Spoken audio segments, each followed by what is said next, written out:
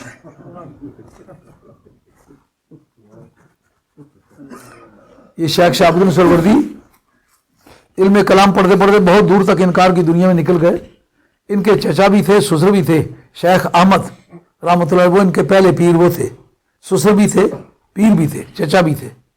ان کو کہا کرتے غوث پاک سے ملنے چلتے ہیں, چل کر کے وہاں بات کرو. انہوں نے کہا جیسے تم دیکھ رہے نا ایسے ہی غوث پاک بھی ہوں گے, میں کسی پاک واک کو کچھ نہیں مانتا, یہ سب تمہارا ڈھونگ ہے, کوئی فقیری نہیں, کوئی درویشی نہیں, یہ سب جھوٹ ہے, فیبریکیشن ہے. انہوں نے 100 باتیں کہی, دیکھ بھائی تو میرا پتی ہے. انہوں نے کہا میں کوئی پتیجا کسی کا نہیں. انہوں نے کہا یہ تو مجھے بتا تیری بیگم میری بیٹی ہے کہ نہیں؟ انہوں نے کہا ہاں وہ تو ہے. انہوں نے کہا اور اگر کسی کا قائل نہیں تو اس کے متعلق بتا. انہوں نے کہا یہ تو ماننا ہی پڑے گا.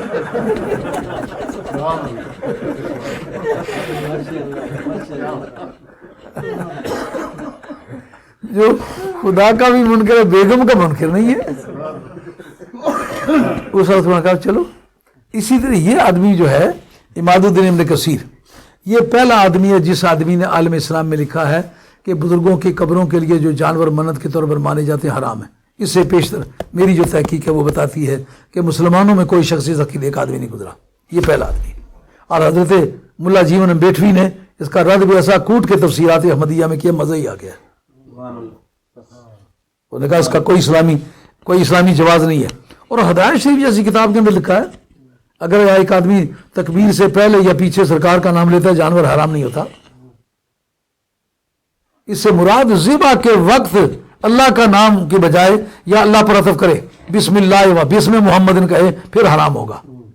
کیوں کہ دراصل کہنا یہ چاہتا ہے کہ جس نے زندگی دی ہے سب سے بڑی ذات اسی کی ہے. اب تو اس سے لینے کا حکم بھی وہی دے رہا ہے, کیونکہ زندگی دینے میں نہ کوئی نبی شریک ہے نہ کوئی ولی شریک ہے, اس لیے ذبح میں بھی کسی دوسرے کا نام شریک نہیں ہونا چاہیے. یہ بنیاد ہے اصل میں. اس کا یہ مطلب نہیں, وہ یہ مطلب لیتا ہے کہ جو چیز اللہ کے سوا کسی دوسرے کے نام پر مشہور ہو جائے وہ حرام ہو جاتی ہے. وہ ایک مولوی سب تازے پڑھ کے آئے تو انہوں نے کہا جو چیز غیر اللہ کے نام پر مشہور ہو جائے وہ حرام ہو جاتی ہے. بکرا یہ غوث پاک کا غیر اللہ کے نام پر مشہور ہو گیا, حرام ہے. یہ کڑی شیف والوں کا بکرا غیر اللہ کے نام پر مشہور ہو گیا, حرام ہے. تو ان کی بیگم کسی سنی عالم کی بیٹی تھی, انہوں نے کہا میں بھی تو تیرے لیے پھر حرام ہوں. کوئی نہیں کہتا یہ قاضی صاحب کی بیگم, قاضی کی بیگم نہیں ہے. کوئی نہیں کہتا خدا کی بیگم ہے, سارے کہتے قاضی جی کی بیگم ہے. میں آپ کے نام پر مشہور ہو گئی ہوں تو آپ کے نام پر مشہور ہونے کی وجہ سے آپ غیر اللہ ہیں, یہ حرام ہوں. اب ان کو ہوش آنے لگی آہستہ آہستہ. اس سوچ کا پہلا آخر جو ہے وہ یہ ہے. آئیے صفحہ اس کا 532 ہے, یہ اور وقت کا واقعہ نقل کرتا ہے. کہتے کہ یہ کہتا ہے اتبی رضی اللہ تعالیٰ عنہ, اتبی رضی اللہ, اتبی کے بارے میں کافی ابہام لوگوں میں ہے. اتبی نامی اتبا بن ابو سفیان, یہ کرتوا کے رہنے والے بزرگ ہیں, اور ان کا وصال 254 میں یا 255 میں ہوا ہے. امام بخاری کے ہم اثر ہیں, ان کے ساتھ متعدد ان کی ملاقاتیں بھی ثابت ہیں. بڑے پائک آدمی ہیں. یعنی امام ابو حنیفہ رضی اللہ عنہ کا وصال 150 میں ہے اور امام بخاری کا 256 میں ہے, اور ان کا 254 یا 255 میں ہے. 3ری صدی کا آدمی ہے. مطلب جس زمانے میں یہ بیماریاں نہیں آئی تھیں اس زمانے کی بات ہے. یہ کہتا کیا ہے کہتے ہیں کہ ایک آدمی جو ہے وہ اس کا روایت کرتے ہیں کہ کن تو جالسن، اتبی کہتے ہیں کن تو جالسن عند قبر نبی صلی اللہ علیہ وسلم، سرکار کی قبر شریف کے پاس میں بیٹھا ہوا تھا، فجاء اعرابی، ایک اعرابی آیا، فقال السلام علیکم یا رسول اللہ، انہوں نے کہا اللہ کے رسول آپ پر سلام ہو، ولو انہم ظلموا انفسهم جاؤوا فاستغفروا الله فاستغفر لهم الرسول لوجدوا الله توابا رحیما قد جئتک مستغفرا لربی مستشفعا بک الی ربی، یا رسول اللہ میں اپنے گناہوں کی معافی چاہنے آیا ہوں اور آپ کو خدا کی بارگاہ میں سفارشی ٹھہراتا ہوں، شعر وہی پڑھے جو آپ کو پہلے سنا چکا ہوں۔ اس کے بعد ثم منصرف الاعرابی، یہ کہہ کے اعرابی چل دیا۔ وہ پہلی جو روایت بیان کی تھی کہ اعرابی نے قبر پر آ کے پھینکا، مٹی قبر پر ڈالی، معلومات تورک کے طور پر مٹی کا استعمال یہ قرون اولا میں تھا، اور حضرت علی دیکھیں تو منع نہ کریں، معلوم ہے یہ بات جائز تھی۔ اس آدمی نے صرف اتنی باتیں کی اور آگے یہ کہا کہ یا رسول اللہ میں آپ کی بارگاہ میں معافی مانگنے آیا ہوں تو آپ مہربانی فرمائیں۔ ثم منصرف الاعرابی، وہ واپس چل دیا، کہتے فغلبتنی عینیہ، یہ کاتب کا صاحب ہے، اینائی ہونا چاہیے، کیونکہ دوسری محدثین نے ایناج کا لفظ ذکر کیا، کیونکہ غلبت کا فاعل ہے اینائی، تو اس میں اس کا رفع الف کے تثنیہ ہے نا، تثنیہ کا کلا کلتا کا یہ اعراب الف کے ساتھ آتا ہے، الف ما قبل مفتوح کے ساتھ، تو اس قاعدے کے مطابق غلبتنی اینائی، میری دونوں آنکھوں پر نیند غالب آ گئی۔ تو پھر ہوا کیا، فرأیت النبی صلی اللہ علیہ وسلم فی النوم، میں نے، اتبی کہتے ہیں میں نے سرکار کو خواب میں دیکھا، پھر کہتے ہیں یا اتبیو الحق الاعرابیہ، دوڑ کر پکڑو اس اعرابی کو، اعرابی کو پکڑ کر کے کہو فبشرہ ان اللہ غفر لک، کہ خدا تا اس کو خوشخبری سناؤ اللہ نے تیرے گناہ معاف کر دیے ہیں۔ قاعدہ پہلے بیان کیا تھا نا، کسی کام کے جائز ہونے کا 8 دن اس نے کی ہے، مزدوری ویجز ملی ہے، پتہ چلا اچھا کام کیا، جائز کیا ہے، اگر اس کو پکڑ کے جیل میں لے گئے تو اچھا کام نہیں کیا تھا، اگر معاوضہ ملا تو ویسے اچھا کام کیا تھا۔ اچھا اس میں 1-2 جملے اور سن لو، اس کے بعد پیر بابا کا میں ارشادات سنتے، میرے گفتگو تھوڑی لمبی ہوگی، نہیں وہ اس میں ہم استفادہ کریں گے نا، حضرت وقت گزرا جا رہا ہے، یہ لمحے بڑی زندگی کے اگلے مہینے انشاءاللہ، نہیں آپ سے باتیں چل سنیں گے۔ نہیں ٹھیک ہے جناب، اچھا لیجئے، بڑا لطف آ رہے ہیں۔ ہاں جو آپ کو تو آ رہا ہے ہمیں بھی آنا چاہیے نا۔ دیکھیں اس جگہ امام مالک رحمۃ اللہ تعالیٰ کی طرف ایک بات منسوب ہوتی ہے، حضرت امام مالک رحمۃ اللہ علیہ، یہ ایک روایت دی گئی ہے کہ حضرت عبداللہ بن عمر رضی اللہ عنہ نے یہ روایت کی ہے کہ جو میری قبر کی زیارت کرے اس کی شفاعت واجب ہے۔ کہا حضور شفاعتی لعلی الکبائر من امتی، میری امت کے جتنے بھی چوٹی چوٹی کے گنہگار ہیں وہ بھی میری شفاعت کے حقدار ہیں، پھر زیارت کرنے کا کیا فائدہ ہو؟ کہا وہ شفاعت کا حق رکھتے ہیں، اس کی شفاعت واجب ہے۔ وہ حق کیوں رکھتا ہے؟ کلمہ میرا پڑھا ہے، کلمہ میرا پڑھے، حق اس کا کس پر بنے؟ ہاں لیکن یہ فالتو کام میرے پاس اس کی شفاعت واجب ہے، اس پر علامہ شہاب الدین خفاجی لکھتے ہیں اسی کے اشارے، کہتے ہیں اس کو تو شفاعت کئی مرحلوں سے گزرنے کے بعد میسر آئے گی، کئی جگہ مار پٹ چکے گی، گرمی کھا چکے گا، لیکن جو قبر کی زیارت کرنے والا سرکار ابتداً کہتے ہیں جو میری قبر کی زیارت کرنے ادھر جاؤ، مولا کریم یہ میرے ظاہرین ان کو نہیں چھیڑنا۔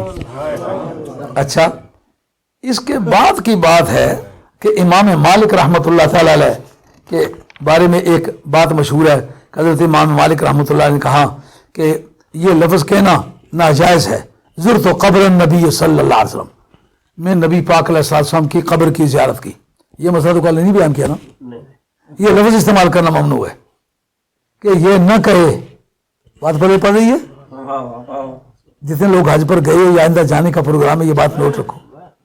امام مالک جو ہے امام دار الحجرہ مدینہ طیبہ کا امام ہے، ایک مرتبہ حج کیا، دوبارہ حج کرنے کے لیے نہیں گئے، پوچھا کیوں نہیں گئے ہو؟ انہوں نے کہا ایک مرتبہ گیا ہوں فرض تھا، دوبارہ اس لیے نہیں کرنا چاہتا کہ ممکن ہے بچھڑا مر جاؤں، ہاں یار کے بچھوڑے میں نہیں مرنا چاہتا، سو اب جتنا ملتا ہے ملے، سرکار کی قبر کے سامنے ہونا، گھر لٹا کے آن بیٹھے تیری نظر کے سامنے، اب تم ہمارے سامنے اور ہم تمہارے سامنے، دل کی بربادی کا منظر تیری نظر کے سامنے، اب تم ہمارے سامنے اور ہم تمہارے سامنے۔ لیکن یہ جملہ جو آپ نے بولا ہے کہ جناب